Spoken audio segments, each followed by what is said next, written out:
اسلام سچا دین ہے اور اس کی واضح نشانی یہ ہے کہ اسلام جو کہتا ہے ویسا ہی ہوتا ہے۔ مثال کے طور پہ قرآن نے کہا نماز برائیوں کو روکتی ہے، ٹھیک ہے، آج بھی روک رہی ہے۔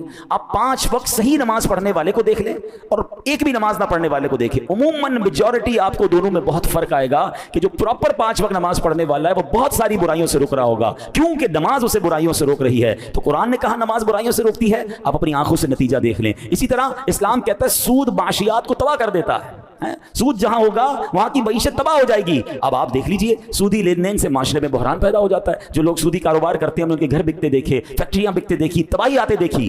قرآن نے کہا، اسلام نے کہا، نتیجہ ہمارے سامنے ہے۔ جو قرآن کہتا ہے، جو اسلام بتاتا ہے، نتیجہ اپنی آنکھوں سے دیکھ لیں۔ اسی طرح اسلام کہتا ہے تم اللہ پاک کے فرما بردار ہو جاؤ، تمہیں دنیا اور آخرت میں بلندیاں عطا کر دی جائیں گی۔ اب اس کی مثال دیکھ لیں، جو قرون اولا ہے، صحابہ کا دور ہے، تابعین کا دور ہے۔ ارے سبحان اللہ، 10 سال نہیں گزرے تھے مگر وقت کی سپر پاور اس وقت روم اور ایران جو تھے وہ مسلمانوں کے قدموں کے نیچے تھے اور وہاں اسلامی سلطنت قائم ہو گئی۔ کیوں؟ اسلام پر عمل کیا، قرآن پر عمل کیا، اللہ نے عروج عطا فرمایا۔ حضرت عمر بن عبدالعزیز کا صرف 2.5 سال کی حکومت کا دور تھا۔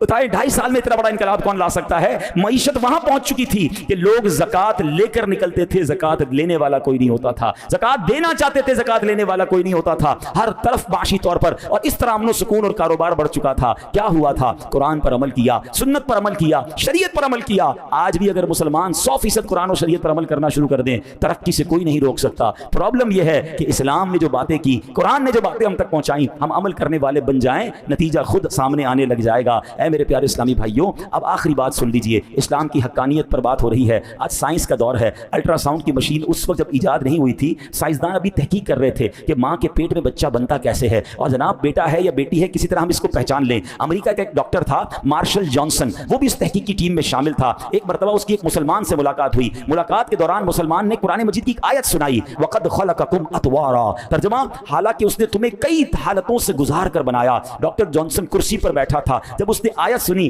کھڑا ہو گیا، کہتے ناممکن ہے، قرآن میں ایسی آیت نہیں ہو سکتی۔ مسلمان نے اسے وہ آیت دکھائی اور مزید آیتیں دکھائیں جس میں اللہ نے انسان کی تخلیق کے مرحلے بیان کیے کہ ماں کے پیٹ میں بچہ کس کس طور پہ آگے بڑھتا ہے۔ وہ سنتا گیا اور پھر کہتا ہے یا تو تمہارے نبی محمد صلی اللہ علیہ وسلم کے پاس الٹرا ساؤنڈ کی مشین تھی، وہ پہلے الٹرا ساؤنڈ لگاتے تھے اور پیٹ میں ماں کے یہاں بچہ کیسے بنتا ہے، پھر یہ آیتیں انہوں نے لکھی ہیں، اور اگر 1400 سال پہلے تو پاسبل نہیں ہے مشین ہوگی، تو میں اس بات کو مانتا ہوں کہ وہ اللہ کے سچے نبی ہیں۔ قرآن اللہ کی کتاب ہے، یہ کلام اللہ ہے۔ انسان کو تو آج پتا چلا ہے، تمہارا قرآن 1400 سال پہلے بتا رہا ہے کہ بچہ کس طرح ماں کے پیٹ میں بڑھ رہا ہے۔ تو ایسی ایسی دلیلیں ہیں کہ جو جتنا قرآن میں ڈیپ ڈاؤن جاتا ہے، جتنا ریسرچ کرتا ہے، جتنا سمجھتا ہے، اس کے سامنے اللہ کی قدرت کی سبحان اللہ شانیں ظاہر ہو جاتی ہیں۔ مگر بات یہ ہے کہ دل پاک ہو، دل صاف ہو، یا اللہ نے ہدایت دینی ہو تو اللہ ہدایت دے دیتا ہے۔ اللہ مجھے اور آپ کو قرآن پر، اسلام پر سچا یقین بھی نصیب فرمائے اور اس کی تعلیمات عمل کرنے کی توفیق عطا